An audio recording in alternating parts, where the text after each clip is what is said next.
Halo semuanya, jadi hari ini kami akan membahas tentang kasus Wayan Mirna Salihin atau Kopi Cyanida. Sebelumnya, perkenalkan saya Maria Beata Kris Artajati. Saya Angela Tiona. Saya Elfrida Jovina Fiasci. Saya Syahrul Setiawan. Selamat menonton! Akhir-akhir ini media sosial dihebohkan lagi dengan kisah yang kembali viral setelah 7 tahun yang lalu, yaitu kasus Kopi Cyanida. Benar sekali, setelah adanya dokumenter Netflix berjudul Ice Cold Coffee Murder dan Jessica Wongso membuat pandangan baru netizen terhadap kasus ini. Ya, aku setuju banget. Masyarakat yang awalnya melihat bahwa Jessica itu sepenuhnya salah, kini setelah adanya dokumenter tersebut, banyak pendapat yang beranggapan Jessica itu nggak salah sama sekali. Nah, dalam podcast ini kami akan mengulik dan menganalisis kasus tersebut dalam pandangan normal. Ayo kita bahas. Langsung ya. Kasus Wayan Mirna Salihin adalah insiden tragis yang terjadi pada tahun 2016 di sebuah kafe di Jakarta, Indonesia. Wayan Mirna Salihin, seorang wanita muda, meninggal setelah meminum kopi yang ternyata mengandung cyanida. Pada saat kejadian, Mirna sedang bersama dua temannya, yaitu Jessica Kumala Wongso dan Hani di kafe. Mirna meminum kopi Vietnam yang dipesan oleh Jessica. Beberapa saat setelah meminum kopi, Mirna mulai merasa tidak enak badan dan akhirnya pingsan. Meskipun segera dilarikan ke rumah sakit, Mirna meninggal dalam keadaan kritis. Otopsi mengungkapkan bahwa kematian Mirna disebabkan oleh cyanida yang terkandung dalam kopi yang diminum. Setelah penyelidikan, Jessica dianggap sebagai tersangka dan diadili. Dalam persidangan, diungkapkan bahwa ada masalah pribadi antara Jessica dengan Mirna, dan Jessica diduga meracuni Mirna sebagai bentuk balas dendam. Pada akhirnya, Jessica Kumala Wongso dihukum penjara seumur hidup karena dinyatakan bersalah dalam meracuni Mirna dalam melalui kopi. Kasus ini mendapat perhatian luas dan menjadi salah satu kasus hukum yang kontroversial di Indonesia. Oke, pertama dari sisi norma hukum, apakah ada unsur norma hukum dalam kasus ini? Tentu saja, karena dapat dibuktikan dengan diangkatnya kasus ini ke jalur hukum melalui 5 tingkatan sidang. Setuju dengan Grace, karena memang dalam kasus tersebut terdapat Jessica Kumala Wongso terdakwa dalam kasus pembunuhan Wayan Mirna Salihin dengan terjerat pasal 340 KUHP tentang pembunuhan berencana. Baiklah, lalu bagaimana pandangan kalian mengenai norma kesusilaan dalam kasus ini? Menurut aku ya, pembunuhan itu termasuk pelanggaran norma susila karena kejahatan tersebut melanggar hak dasar manusia. Terdakwa tidak menggunakan akal budi serta hati nurani dengan melakukan pembunuhan berencana. Kasus ini terbukti sebagai pembunuhan berencana karena kematian korban disebabkan oleh pemberian racun pada kopi yang ia minum. Lalu apakah terdapat norma kesopanan dalam kasus ini? Tidak ada norma kesopanan dalam kasus ini karena nggak ada sangkut paut dengan perilaku kesopanan di masyarakat. Bener banget, aku setuju. Lalu, apakah dari kasus ini ada unsur norma agama? Tentu saja, karena dalam seluruh agama besar, membunuh seorang dengan cara yang tidak adil dianggap sebagai tindakan yang sangat serius dan dikecam dengan tegas.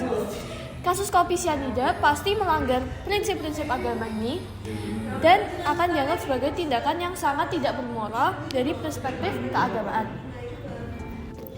Jadi tuh film ini tuh tentang apa sih? Kita ngomong aja dulu ya. Oke, jadi Ice Cold itu basically dokumentasi kasus yang terjadi Kopi Cyanida yang famous banget dulu 2016. Kamu pernah dengar kan kasusnya? Enggak. Ya ampun, yang sahabat meracuni. Kamu bukan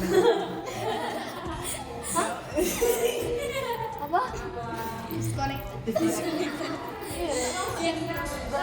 Sebenarnya tuh kalau dari pas sidang itu tuh kita bakal ngerasa Jessica Wongso itu yang kalah. Tapi saat kita nonton Netflix sih, itu tuh ditemukan banyak kejanggalan nggak sih? Kayak tiba-tiba tuh bikin merasa kita kayak Jessica Wongso bukan yang salah gitu loh. Itu tujuannya membuat film ini tuh apa tuh untuk membenarkan Jessica Wongso atau kayak Ya enggak, kayak mau pulang aja, kayak mau regret.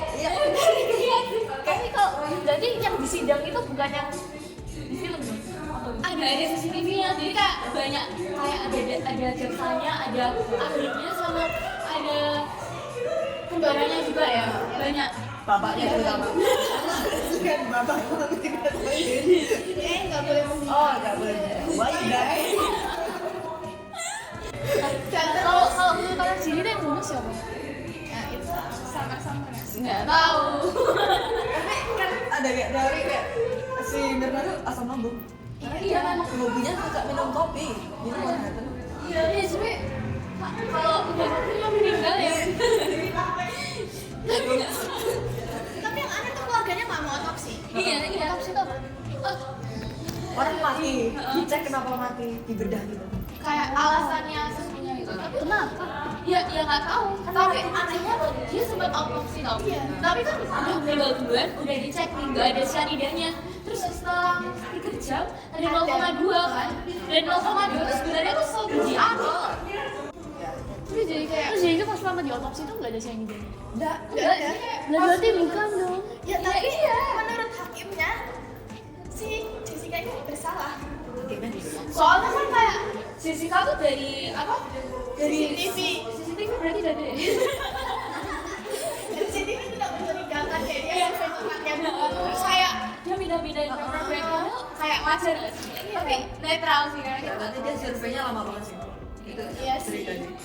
Terus waktu dia duduk itu, iya ini ya tampirnya yang tersedia buat si Mirna. Itu dia punya tas Bath and Body Works itu 3, itu dia jajar kayak gini. Tampirnya nggak kelihatan dari sini gitu. Like, oke itu kayak orang racun gitu. Tapi kan ada kayak video klip gitu dari TikTok kalau misalnya tuh ahlinya dokter yang benar-benar ahli itu tuh ngomong kalau misalnya cyanida tuh dari yang suka mancing gitu loh, dan bapaknya Mirna tuh ngomong dia suka mancing sama dia yang bawa botolnya. Dan kalau misalnya dilihat dari TikTok gitu dari TikTok itu